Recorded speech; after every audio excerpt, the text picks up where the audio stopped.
चलिए जानते हैं आज की मुख्य हेडलाइंस। आरबीआई ने रद्द किया इस बैंक का लाइसेंस, कई खाता धारकों के अटके पैसे कहीं आपके भी तो नहीं। जहरीली शराब पीने से 8 लोगों की मौत, 2 दर्जन से अधिक हुए बीमार। किसान सुप्रीम कोर्ट की भी सुनने को नहीं तैयार, किसी भी कमेटी में शामिल होने से किया इनकार। खत्म हुआ इंतजार, कोविशील्ड वैक्सीन की पहली खेप, सीरम इंस्टीट्यूट रवाना, प्लेन से हो रही डिलीवरी देखे पहली झलक। सावधान, बदल गया है रेलवे का नियम, न मानने पर लगेगा जुर्माना।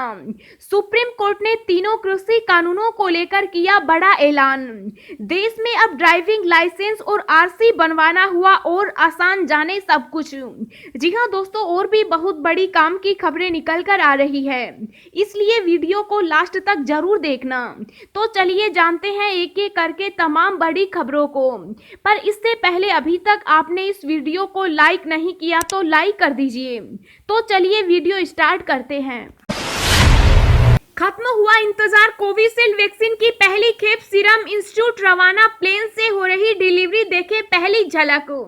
जी हां, कोरोना वायरस महामारी का खात्मा करने के लिए भारत में दुनिया की सबसे बड़े टीकाकरण का आगाज भले ही 16 जनवरी से होने जा रहा है, मगर आज से ही कोरोना के खिलाफ जंग की शुरुआत हो गई। आज देश को कोरोना वायरस की कोविशील्ड वैक्सीन मिल गई। सीरम इंस्टीट्यूट ऑफ इंडिया ने आज ऑक्सफोर्ड एस्ट्राजेनेका की कोरोना वैक्सीन कोविशील्ड की पहली खेप की डिलीवरी कर दी। पुणे से आज 13 शहरों में सीरम की वैक्सीन भेज दी गई है। दिल्ली समेत कई राज्यों में इसकी पहली खेप पहुंच भी गई है और कुछ राज्यों में आज किसी भी वक्त पहुंच जाएगी। प्रत्येक टीके पर जीएसटी समेत 210 रुपए की लागत आ रही है। आज सुबह सीरम इंस्टीट्यूट ऑफ इंडिया के पुणे स्थित उत्पादन केंद्र से कोविशील्ड वैक्सीन की पहली खेप पूरी सुरक्षा के पुख्ता इंतजाम के साथ रवाना कर दी गई। पुलिस सुरक्षा में कोविशील्ड वैक्सीन सीरम के उत्पादन केंद्र से पुणे एयरपोर्ट पहुंची, जहां से अब देश भर के लोकेशन पर उसकी डिलीवरी हो रही है। किसान सुप्रीम कोर्ट की भी सुनने को नहीं तैयार, किसी भी कमेटी में शामिल होने से किया इनकार। जी हां, नए कृषि कानूनों को लेकर पिछले 49 दिन से प्रदर्शन कर रहे किसानों और सरकार के बीच टकराव को लेकर मामला सुप्रीम कोर्ट में है। दिल्ली की सीमाओं पर किसानों के धरने से कोरोना संक्रमण के खतरे को लेकर सुप्रीम कोर्ट सख्त नजर आ रहा है। मामले की सुनवाई के दौरान सुप्रीम कोर्ट ने इस मामले के समाधान के लिए कमेटी बनाने की बात कही, लेकिन किसान संगठनों ने साफ कह दिया है कि वह किसी भी कमेटी में शामिल नहीं होंगे। अगर सरकार तीनों बिलों को रद्द नहीं करती है तो 26 जनवरी को ट्रैक्टर रैली निकाली जाएगी। किसान संघर्ष कमेटी के प्रधान ने कहा कि सुप्रीम कोर्ट कुछ भी कहे, हमारी मांग है कि तीनों कानून रद्द हो। जब तक कानून रद्द नहीं होंगे तब तक हम यहाँ पर बने रहेंगे। आज हम लोहड़ी मनाएंगे, इस लोहड़ी में तीनों कृषि कानूनों की कॉपी जलाएंगे। 26 तारीख को हमारी तैयारियां मुकम्मल है, परेड करेंगे, मार्च निकालेंगे, लाल किला कूच करेंगे। दरअसल सुप्रीम कोर्ट ने इस समस्या के समाधान के लिए कमेटी बनाने को कहा है। कमेटी बनती है तो उसमें सिर्फ पंजाब के किसान ही नहीं बल्कि पूरे देश के किसान संगठनों से बातचीत की जाएगी। देश के कई राज्यों के किसानों ने इस बिल का समर्थन किया है। ऐसे में प्रदर्शन कर रहे पंजाब के किसानों को आशंका है कि उनकी मांगों को नहीं माना जाएगा। मामला कमेटी के पास जाता है तो बिल के फायदे, उससे होने वाले नुकसान पर व्यापक तर्क संगत चर्चा की जाएगी। ऐसे में किसान नेता कमेटी में किसी भी तरह की राजनीतिक बात नहीं कर पाएंगे, इसलिए किसान कमेटी का विरोध कर रहे हैं। मुरैना में जहरीली शराब पीने से 8 लोगों की मौत, 2 दर्जन से अधिक हुए बीमार। जी हां, मध्य प्रदेश के मुरैना जिले में एक बड़ी खबर सामने आई है, जहां जहरीली शराब पीने से 8 लोगों की मौत हो गई, वहीं 2 दर्जन से अधिक लोग बीमार हैं। इस घटना से आसपास के इलाके में हड़कंप मच गया, साथ ही पुलिस प्रशासन के होश उड़ गए हैं। सूचना के बाद मौके पर पहुंची स्थानीय थाना पुलिस ने बीमार लोगों को स्थानीय अस्पताल में भर्ती कराया। मृतकों के शव को पोस्टमार्टम के लिए भेज दिया गया है। सावधान, बदल गया है रेलवे का नियम, न मानने पर लगेगा जुर्माना। जी हां, भारतीय रेलवे भारत के एक कोने से दूसरे कोने को जोड़ने का सबसे किफायती जरिया है। बड़ी भारी संख्या में लोग भारतीय रेलवे की सेवाओं का लाभ उठाते हैं। रेलवे व्यवस्था के अपने नियम हैं, जिसका उल्लंघन करने पर 6 महीने तक की जेल और 1000 रुपए तक के जुर्माने का प्रावधान है। रेलवे ने रेल पटरियां पार करने को लेकर कड़े नियम बना रखे हैं, क्योंकि रेल अपने निर्धारित स्टेशनों पर ही रुकती है। इसके अलावा विशेष परिस्थिति होने पर ही कहीं रुकती है। ऐसे में अगर कोई व्यक्ति रेल के गुजरने के समय बिना ध्यान दिए रेल की पटरियां पार करता है तो गंभीर हादसा हो सकता है। इसी को ध्यान में रखते हुए रेलवे ने पटरियां पार करने के लिए स्थान निर्धारित किए हुए हैं और सिर्फ वहीं से पटरियां पार करनी चाहिए। गैर निर्धारित स्थानों से पटरियां पार करना अपराध है। रेल अधिनियम की धारा 147 के तहत रेल की पटरी पार करते हुए पकड़े जाने पर 6 माह की जेल और 1000 रुपए तक का जुर्माना या फिर दोनों हो सकते हैं। दोस्तों, अगली खबर जानने से पहले आपसे एक रिक्वेस्ट है कि इस वीडियो को बनाने में मुझे बहुत ज्यादा मेहनत लगती है, तो इस मेहनत के लिए वीडियो को एक छोटा सा लाइक जरूर करें। सुप्रीम कोर्ट ने तीनों कृषि कानूनों पर अगले आदेश तक लगाई रोक। जी हां, सुप्रीम कोर्ट ने तीनों कृषि कानूनों पर अगले आदेश तक रोक लगा दी है। इसे केंद्र सरकार के लिए बड़ा झटका माना जा रहा है। इसके साथ ही कोर्ट ने समस्या के समाधान के लिए कमेटी का भी गठन कर दिया है। सरकार किसानों के बीच लंबे वक्त से चल रही बातचीत का हल न निकालने पर सुप्रीम कोर्ट ने ये फैसला लिया है। अब इस मसले को सुलझाने के लिए कमेटी का गठन किया गया है। इस कमेटी में कुल 4 लोग शामिल होंगे, जिनमें भारतीय किसान यूनियन के जितेंद्र सिंह मान, डॉक्टर प्रमोद कुमार जोशी, अशोक गुलाटी, अनिल सेठकारी शामिल हैं। इससे पहले किसान आंदोलन से जुड़ी याचिकाओं पर सुप्रीम कोर्ट में सुनवाई के दौरान किसान संगठनों के वकील ML शर्मा ने कोर्ट से कहा कि हम शांतिपूर्वक प्रदर्शन कर रहे हैं, हम कमेटी के सामने नहीं जाएंगे, किसान प्रदर्शन से पीछे नहीं हटेंगे। ML शर्मा ने कहा कि हम मर मिटने के लिए तैयार हैं। इस पर कोर्ट ने कहा कि जो भी लोग समाधान चाहते हैं उन्हें कमेटी के पास जाकर अपनी बात रखनी चाहिए। योगी की मौत निश्चित, यूपी में बोले आम आदमी पार्टी नेता सोमनाथ भारती। पुलिस अफसर से कहा वर्दी उतरवा दूंगा। जी हां, आम आदमी पार्टी के विधायक सोमनाथ भारती की गिरफ्तारी के बाद उन्हें कोर्ट ने 14 दिन की न्यायिक हिरासत में भेज दिया।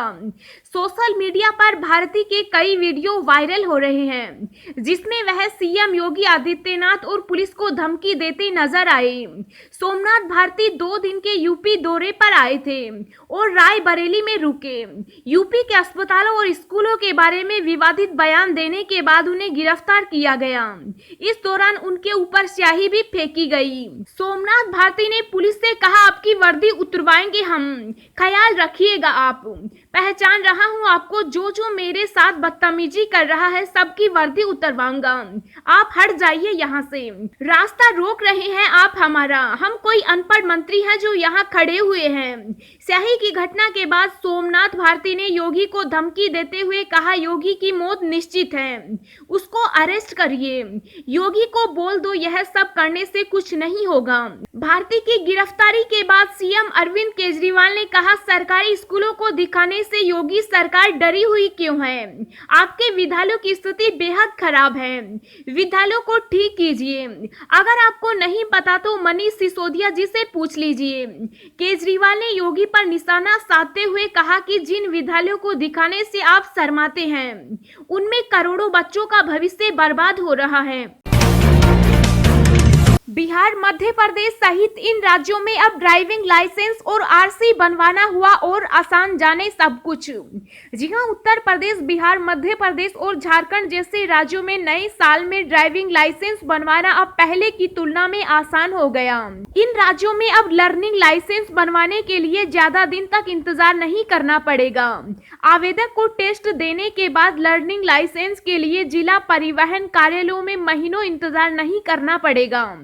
अब आवेदक कहीं से भी ऑनलाइन प्रिंट ले सकते हैं। बिहार में यह सुविधा पटना समेत राज्य के सभी जिलों के परिवहन कार्यालयों में शुरू हो चुकी।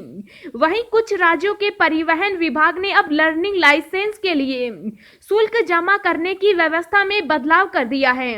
इसके साथ ही मध्य प्रदेश जैसे राज्यों ने भी ड्राइविंग लाइसेंस को लेकर बड़ा बदलाव किया है। अगर आपका लर्निंग लाइसेंस दूसरे शहर का है और जिस शहर में आप रह रहे हैं उसका एड्रेस प्रूफ है तो वहां भी आप परमानेंट लाइसेंस बनवा सकते हैं। हाड़ कपा देने वाली सर्दी से पीछे हटा चीन, एलएसी से हटाए 10,000 सैनिक।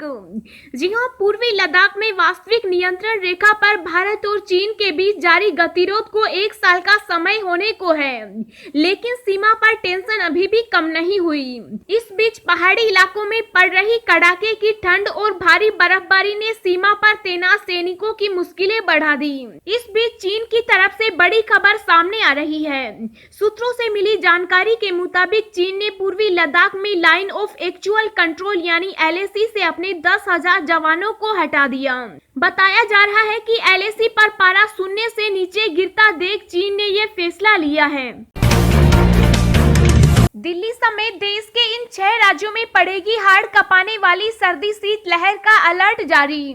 जी हां, उत्तर भारत का हर राज्य इस वक्त कड़कड़ाती सर्दी से ठिठुर रहा है। बारिश, कोहरा और शीतलहर ने लोगों का जीना मुहाल किया हुआ है, तो वहीं भारतीय मौसम विभाग ने अपने ताजा अपडेट में कहा है कि अगले 3 से 4 दिनों में पंजाब, हरियाणा, चंडीगढ़ और दिल्ली, उत्तर पश्चिमी उत्तर प्रदेश और उत्तरी राजस्थान में भयंकर शीतलहर चलने वाली है, जिससे तापमान में एकदम से गिरावट आएगी। आईएमडी के मुताबिक दिल्ली में भी अगले 2-3 दिनों बाद पारा एकदम से गिरेगा और ये गिरावट 14 जनवरी तक यूं ही जारी रहेगी। यानी कि आने वाले 3 दिनों में अब उत्तर भारत के कई इलाकों में हाड़ कपाने वाली ठंड पड़ने वाली है। तो वहीं मौसम विभाग ने आज से लेकर अगले 3 दिन तक तमिलनाडु, केरल और लक्षद्वीप में तेज तूफान के साथ बारिश की आशंका व्यक्त की है। कर्नाटक के कई शहरों में आज बादल छाए हुए हैं और हल्की बारिश हो रही है। आरबीआई ने रद्द किया इस बैंक का लाइसेंस, कई खाता धारकों के अटके पैसे कहीं आपके भी तो नहीं। जी हां, आरबीआई ने कहा कि उसने महाराष्ट्र के उस्मानाबाद में स्थित वसंत दादा नगरी शहरी बैंक का लाइसेंस रद्द कर दिया। आरबीआई ने कहा कि बैंक अपनी मौजूदा वित्तीय स्थिति के हिसाब से अभी के जमाकर्ताओं का पूरा पैसा वापस नहीं कर पाएगा, इसी कारण उसका लाइसेंस रद्द किया गया है। केंद्रीय बैंक ने कहा कि सहकारी बैंक का लाइसेंस रद्द करने और परिसमापन की प्रक्रिया शुरू होने के बाद से ही वसंत दादा नगरी शहरी बैंक के जमाकर्ताओं का पैसा लौटाने की प्रक्रिया भी शुरू कर दी जाएगी। अब हम आपको अगले 24 घंटों के संभावित मौसम पूर्वानुमान के बारे में बता रहे हैं। अगले 24 घंटों के दौरान तमिलनाडु के दक्षिणी जिलों में भारी बारिश और गरज के साथ बौछारें गिरने की गतिविधियां जारी रहने का अनुमान है। लक्षद्वीप, केरल और आंतरिक तमिलनाडु में हल्की से मध्यम बारिश की संभावना है। अंडमान व निकोबार द्वीप समूह के दक्षिणी द्वीप और अरुणाचल प्रदेश के कुछ हिस्सों में हल्की बारिश की गतिविधियां संभव है।